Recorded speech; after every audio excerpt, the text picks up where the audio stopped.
Allez viens, on s'entraîne pour ton brevet et on s'entraîne avec le sujet qui est tombé en Amérique du Nord et on continue avec l'exercice 3, l'EMC. Premier conseil ultra important, c'est qu'il ne faut pas négliger ce troisième exercice. L'EMC, c'est une note à part, une note sur 20, coefficient 0,5, donc si tu ne le fais pas, tu auras automatiquement un 0. En EMC, il y a toujours des documents à analyser et il est précisé réponse courte ou réponse un peu plus développée. Le premier document était un extrait de loi, vous pensez toujours bien à regarder le titre et le paratexte. Et le deuxième document était une affiche issue de la commune de Carvin dans les Hauts-de-France et les deux documents portaient sur les cérémonies et la commémoration du 11 novembre. Dans la première question, on vous demandait d'identifier ce que la République commémore chaque année le 11 novembre. Ici, une réponse courte était attendue, mais deux éléments étaient attendus, c'est-à-dire l'armistice de 1918, mais aussi l'ensemble des morts pour la France. On fait bien attention de vérifier sur quel document porte la question. Et cette question 1 était sur le document. En revanche, la question 2 porte sur le document 2. Identifier deux acteurs impliqués dans cette journée de commémoration. On entend par acteurs, bien sûr, des personnes, mais aussi des institutions qui sont engagées, qui sont actifs au sein de cette commémoration. Il y avait ici les habitants, la population, par exemple les élèves également, mais il fallait aussi citer la commune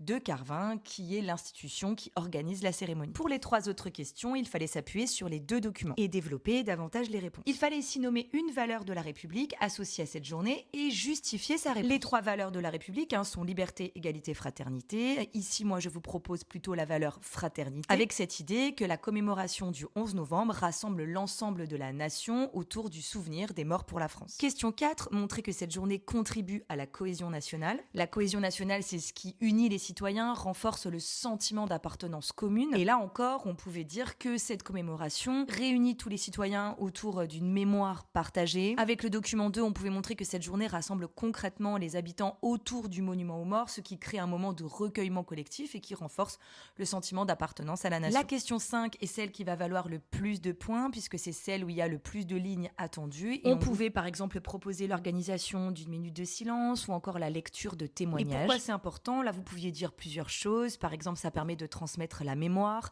ça permet de faire vivre les valeurs de la République ou encore ça renforce la cohésion de la communauté scolaire autour d'un moment partagé. Voilà, j'espère que cette vidéo t'a été utile. N'hésite pas à t'abonner, il va y en avoir d'autres.